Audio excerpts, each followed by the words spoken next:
ఇక సర్వేపల్లి విషయానికి వచ్చినట్లయితే 11వ రౌండ్ పూర్తయ్యేసరికి సోమిరెడ్డి అధిక మెజార్టీతో ఉన్నారు. 7,279 ఓట్ల మెజార్టీతో సోమిరెడ్డి ఉన్నారు. అదేవిధంగా మనం పిఠాపురం విషయానికి వచ్చినట్లయితే పవన్ కళ్యాణ్ కూడా 61,000 ప్లస్ ఓట్ల మెజార్టీతో ముందంజలో ఉన్నారు. 9వ రౌండ్ పూర్తయ్యేసరికి ఈ మెజార్టీ కనిపిస్తోంది. అదేవిధంగా నెల్లూరు రూరల్లో 7వ రౌండ్ ముగిసేసరికి కోటంరెడ్డి 36,972 ఓట్లతో లీడ్లో ఉన్నారు.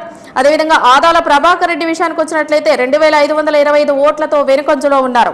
ఇక తిరుపతి జిల్లాలో 12వ రౌండ్ ముగిసేసరికి గూడూరు అసెంబ్లీ ఫలితాలు ఏ విధంగా ఉన్నాయో చూద్దాం.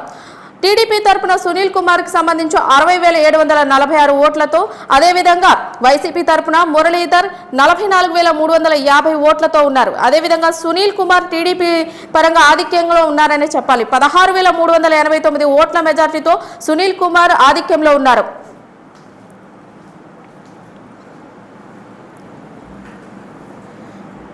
ఇక 12వ రౌండ్ ముగిసేసరికి గూడూరు టీడీపీ అభ్యర్థి పాసం సునీల్ 16,389 ఓట్లతో లీడ్లో ఉన్నారు.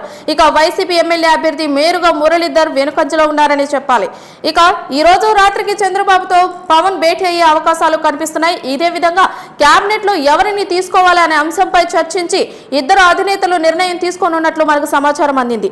అదేవిధంగా వెంకటగిరి నియోజకవర్గంలో వైఎస్ఆర్ కాంగ్రెస్ పార్టీ లోక్సభ అభ్యర్థి గురుమూర్తికి 11,280 ఓట్ల ఆధిక్యం ఉంది. అదేవిధంగా ఆత్మకూరులో 12వ రౌండ్ పూర్తయ్యేసరికి టీడీపీ తరపున 1,200 మెజార్టీ ఉంది. ఇక వెంకటగిరి అసెంబ్లీలో 13వ రౌండ్ ఈవీఎం కౌంటింగ్ వివరాల్లోకి వెళ్ళినట్లయితే టీడీపీ అభ్యర్థి రామకృష్ణ 58,599 ఓట్లతో మెజార్టీతో ఉన్నారు. ఇక వైసీపీ అభ్యర్థి నేదురుమల్లి రామ్ కుమార్ రెడ్డి 54,071 ఓట్ల మెజార్టీతో ఉన్నారు. వెంకటగిరి అసెంబ్లీ విషయానికి వచ్చినట్లయితే 13వ రౌండ్ పూర్తయ్యేటప్పటికీ టీడీపీ మొత్తం ఆధిక్యం 4,488 ఓట్లుగా ఉంది. ఇక సర్వేపల్లి నియోజకవర్గంలో 12వ రౌండ్ ముగిసేసరికి 9,243 ఓట్ల ఆధిక్యతంతో టీడీపీ అభ్యర్థి సోమిరెడ్డి ఉన్నారు.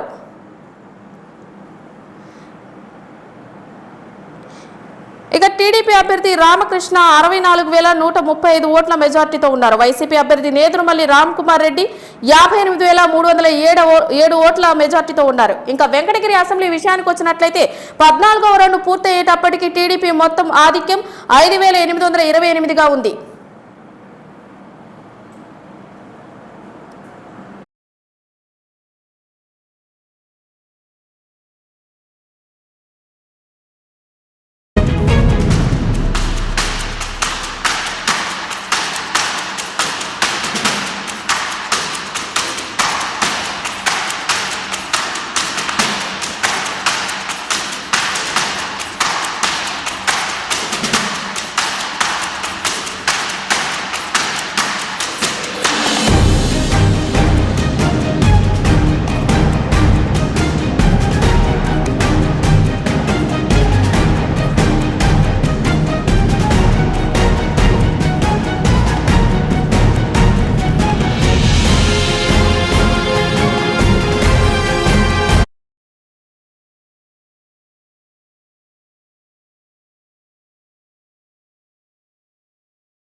ఇక సర్వేపల్లిలో 13వ రౌండ్ పూర్తయ్యేసరికి 10,192 ఆధిక్యంలో టీడీపీ అభ్యర్థి సోమిరెడ్డి చంద్రమోహన్ రెడ్డి ఉన్నారు. అదేవిధంగా east Godavari Rajahmundry rural assembly నియోజకవర్గానికి సంబంధించి అభ్యర్థిగా గోరంట్ల బుచ్చయ్య చౌదరి విజయం పరంగా నడుస్తున్నారు. అదేవిధంగా ఎమ్మెల్యేగా ధ్రువపత్రం అందజేసిన రూరల్ నియోజకవర్గ రిటర్నింగ్ అధికారి joint collector N Teja Bharat విషయం ఇవి తెలియనున్నాయి.